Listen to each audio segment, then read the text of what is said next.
28. The safety measures. Lavanya's POV. Of course, I had told Virat sir that I would give him my answer on Friday. But the truth was, I needed more time to think. I didn't know what was happening to me. I knew I had feelings for Virat sir. But then there were these other feelings, ones I was developing for someone I could never have imagined being with. A rich American businessman. And not just my boss's boss. Whatever this was, I needed to figure it out soon. I went to his office to give him the lunchbox I had prepared. When I knocked, he allowed me in, but the look on his face when he saw me standing there was one of utter surprise. It was almost as if he hadn't expected me at all. I didn't react to that. Suddenly, I heard another male voice in the room. I looked around, trying to find the source, but there was no one else present. When I asked him about it, he ignored my question. But the voice itself answered. That's when I realized it was coming from his laptop, which was open on his desk in front of him. When the voice invited me to join, I looked at Mr. Dawson for permission. He simply nodded, so I stepped forward to see who he was speaking to. Mr. Dawson introduced us formally, but the guy on the screen was far more casual. James, his assistant in the California office, and also his best friend. The man buzzed like an alarm every time I tried to speak to Mr. Dawson. I hated that because I had never liked people who interfered unnecessarily. Because of James's constant blabbering, I completely forgot about the lunchbox, which was embarrassing. But when I glanced down and saw the boxes in my hands, I suddenly remembered the real reason I had come to his office. I handed him one of the boxes, and though he tried to hide it, I could see the happiness on his face. It was clear he didn't want to show it in front of his friend. And I didn't even realize when I had started understanding his unspoken words. That wasn't a bad thing, was it? James kept interrupting, and Mr. Dawson eventually closed the laptop in frustration. I couldn't blame him. His friend was incredibly irritating. But there was one thing that still bothered me. James had been about to say something about how Mr. Dawson always talked about me. And I hadn't heard it. I wanted to know what it was. Good or bad, it might have helped me make sense of my feelings. But I had missed my chance.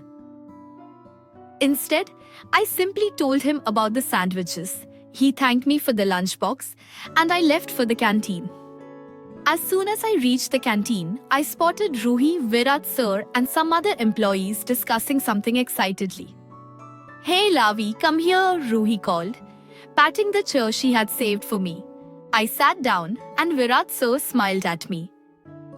"What are you guys planning?" I asked Ruhi. "We're organizing a trip to the Taj Mahal this weekend," she replied.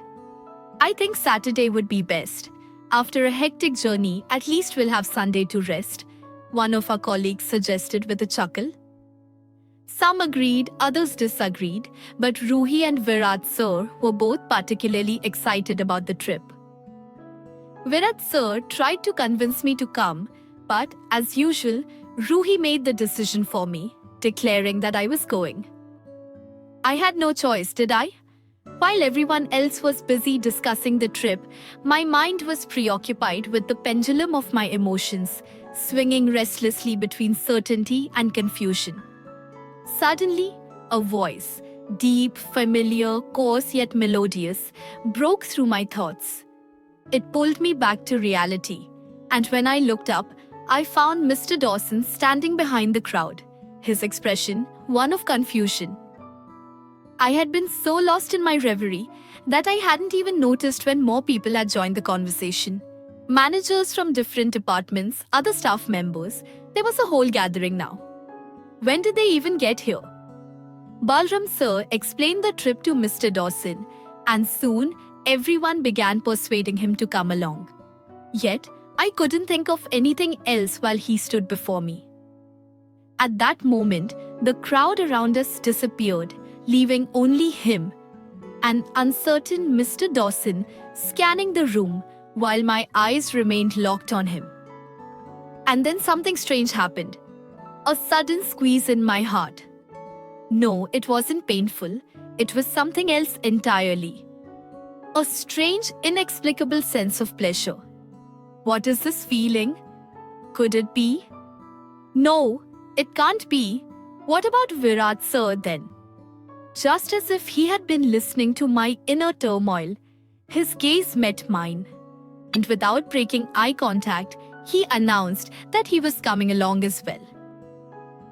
His intense stare and husky voice jolted me back to reality, making me realize that I had been shamelessly staring at him, completely unblinking.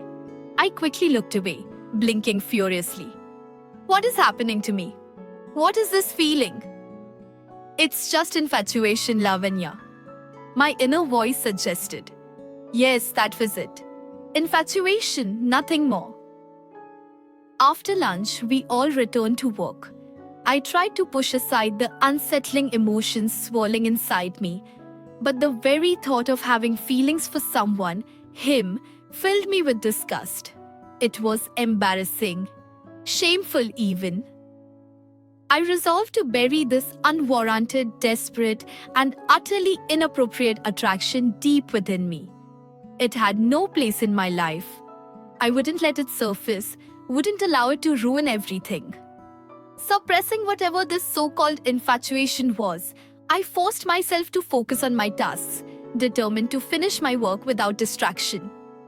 When I finally completed everything for the day, I let out a heavy sigh and turned my attention to the photo frame on my desk. I had placed it face down earlier because of its broken glass. Mama always said that seeing a broken frame was bad luck. I don't believe in superstitions, but Mama does. I was missing my parents. The ache of longing settled in my chest, so I reached out to pick up the frame. But the moment I turned it over, my breath caught. The photo was gone. The picture of my parents, missing. How is that possible? Where could it have gone? Panic surged through me as I searched frantically around my desk. I checked every drawer, flipped through every file, but it was nowhere to be found. As I continued my desperate search, a voice from behind me made me freeze. What are you looking for? I recognized that voice immediately. Ruhi, who had been sitting nearby, turned to glance behind us. But I didn't. I couldn't. I kept my head down, pretending not to hear. How could I possibly look at him after everything? After knowing that I harbored these foolish, irrational, utterly ridiculous feelings for him? This was humiliating. Miss Lavanya? His voice was closer this time, firmer.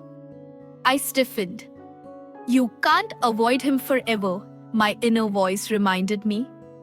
With great reluctance, I slowly stood up, hesitantly turning my head just enough to glance at him from the corner of my eye. Yes, sir? I stammered, swallowing hard. My eyes started to Ruhi, who was now glancing back and forth between me and Mr. Dawson as if watching a badminton match. I asked you something. Didn't you hear me? He said, his tone firm. Oh no, what had he asked? Shoot, how could I forget? I'm sorry, sir, I can't remember. I admitted, my voice laced with anxiety. Are you okay, Miss Lavanya? He narrowed his eyes, scrutinizing me. Oh no, can he see how uneasy I am? Huh? Yes, of course. Why? I blurted out, instinctively turning my face away. You look pale, he stated bluntly. And you keep forgetting things today, like a lot. His eyes studied me curiously. My own widened in surprise. Seeing my reaction, his eyes widened too, and he began blinking in confusion. Just as he opened his mouth to say something, I quickly looked away, shifting my gaze to the floor. I just asked what you were searching for, he repeated. Oh, right. I suddenly felt incredibly uncomfortable. Rui was staring at us so intently that I could feel her gaze burning into me. Most of the employees had already left. A few were in the process of leaving, and the rest, like Ruhi, was standing frozen, their dumbfounded eyes locked onto us. Nothing, sir, I gulped and replied. Really? His tone was demanding. He won't let this go. I lost a photo from my desk, I finally admitted. Oh, was it the same photo of your parents? He asked casually. My head snapped up to look at Ruhi. She was now staring at Mr. Dawson with her mouth hanging open. I turned my gaze back to him, utterly shocked. How did you know that, sir? He smirked. Just a guess.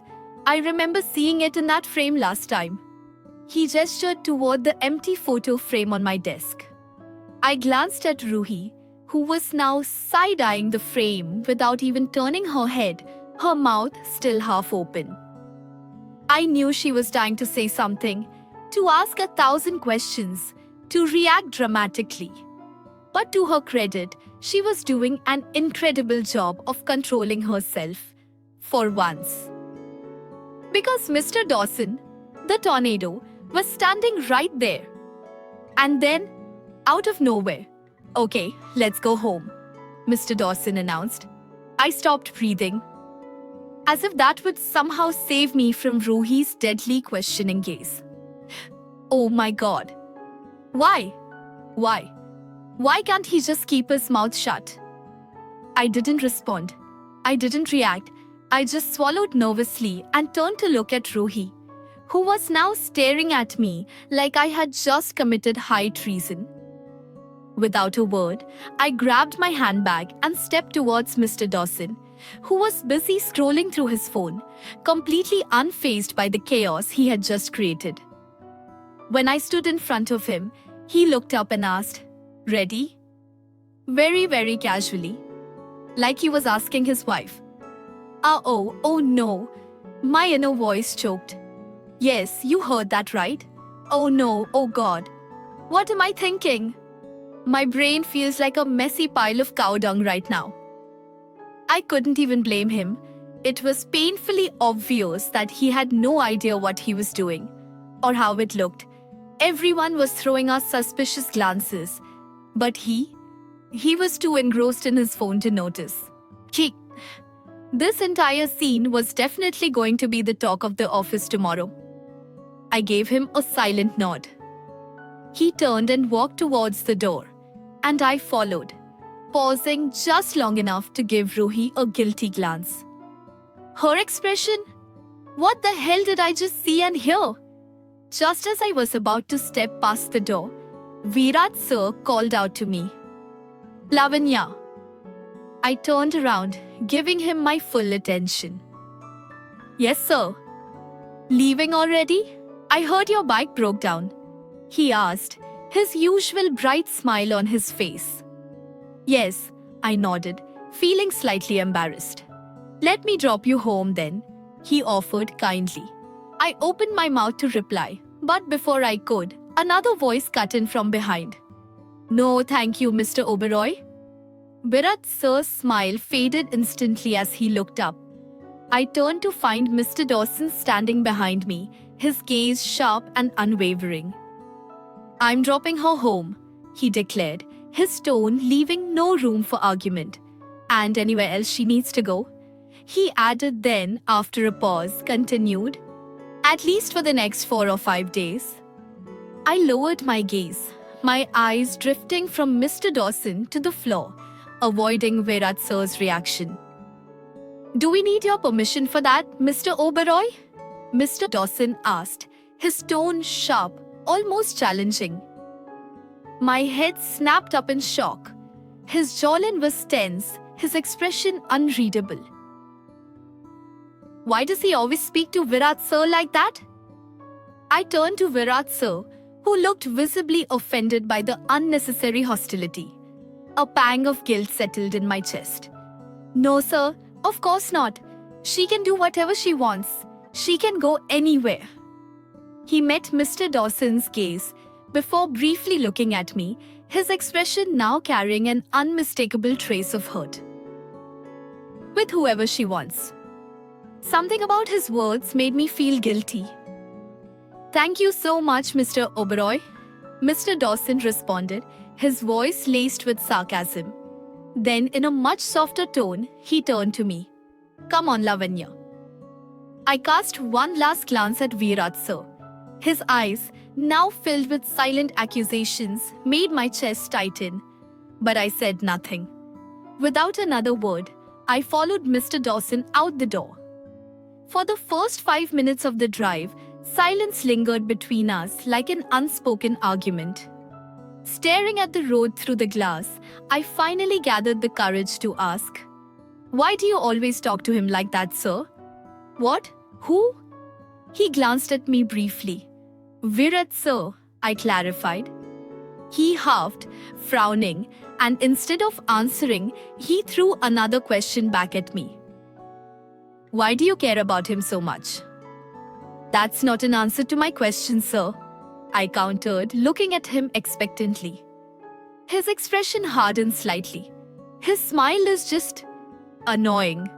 He rolled his eyes as if that justified everything. I stared at him in disbelief. And that's why you dislike him? The moment the words left my mouth, he abruptly hit the brakes. The sudden jolt threw both of us forward, and I instinctively braced myself by placing my hand on the dashboard. He turned to me, his glare intense. My breath hitched, and I quickly looked away.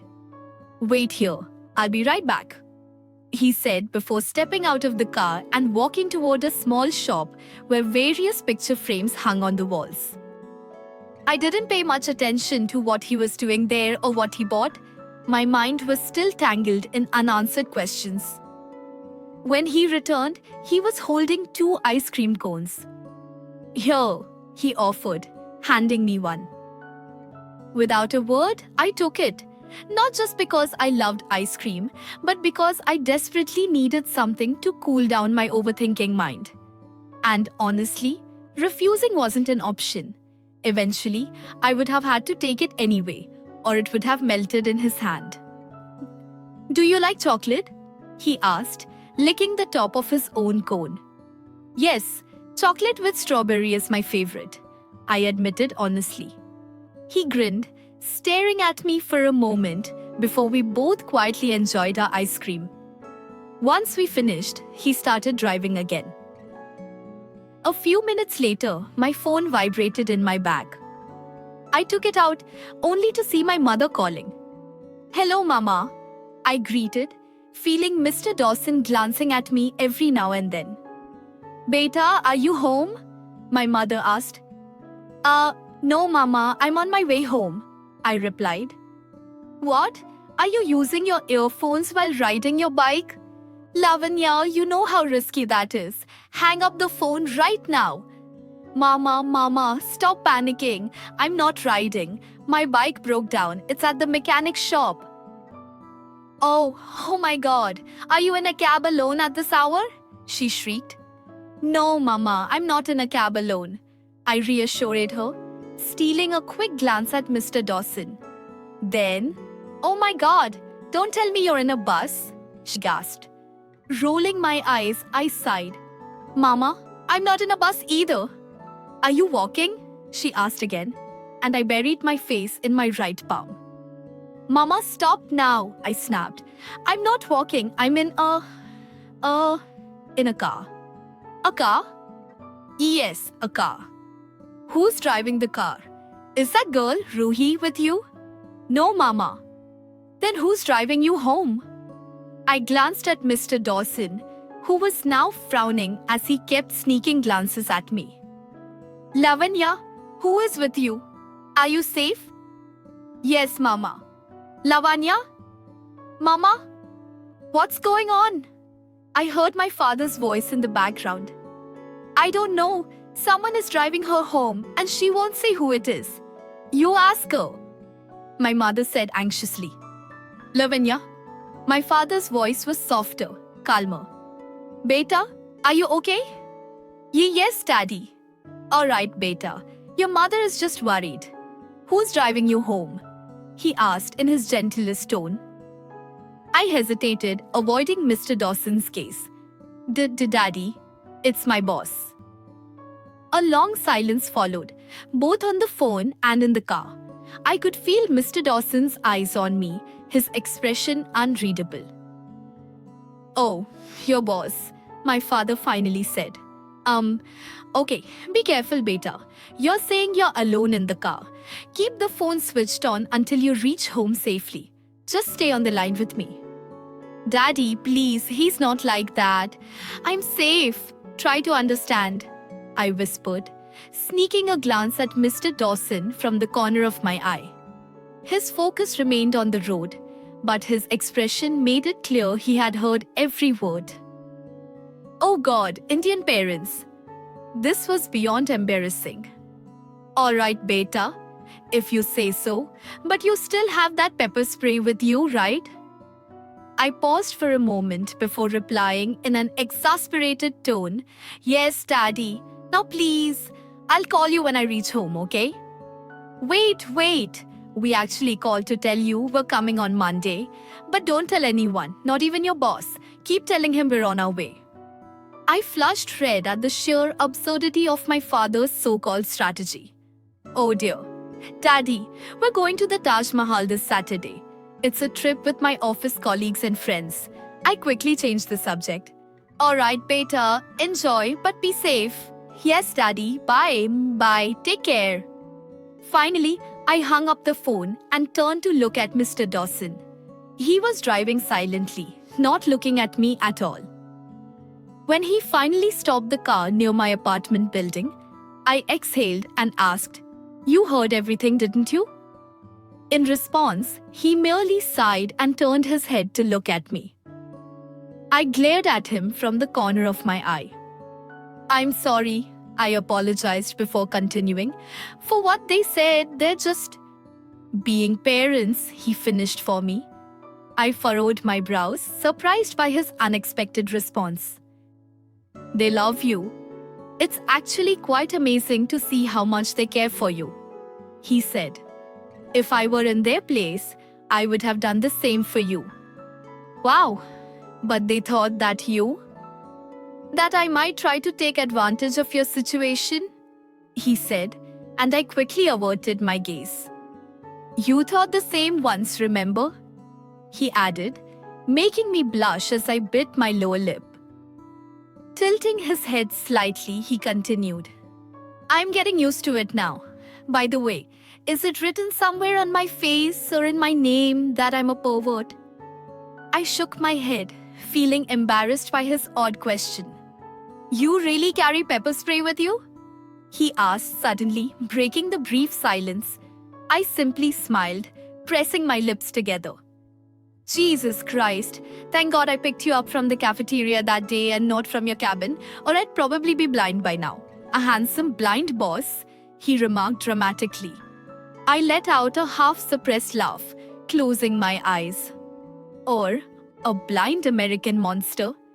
Thank you for dropping me home, sir, I said after finishing my laugh. He smiled in response. Can I ask you something? He asked, looking at me intently. I nodded. Why were you changing back into the clothes you wore before leaving the office? He asked, frowning. I blushed and looked away. When I didn't answer for a moment, he spoke again. Are you going to answer my question or... I hesitated before replying. I never wear Western clothes, and everyone who knows me is aware of that. If my parents saw me in those clothes, they'd be worried.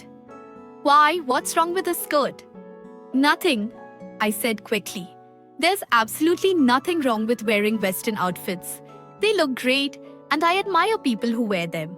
But personally, I've never felt comfortable in them. So, if I suddenly started dressing differently, my parents would definitely think something was wrong with me. He stared at me for a while before suddenly stating, You're weird. I blinked at him, remaining silent. Letting out a deep sigh, he smirked and said, See you tomorrow, love. The word love made me realize that I was once again lost in his eyes. Please stop doing that to me, sir. I smiled at him before heading inside my apartment. Opening the balcony door, I stepped out to collect my laundry from the railing. My gaze drifted to his duplex across the way. Through the translucent windows, I could see his shadow moving from one corner of his living room to another. I watched his dark silhouette for a moment, my mind blank, before finally turning away and going back inside.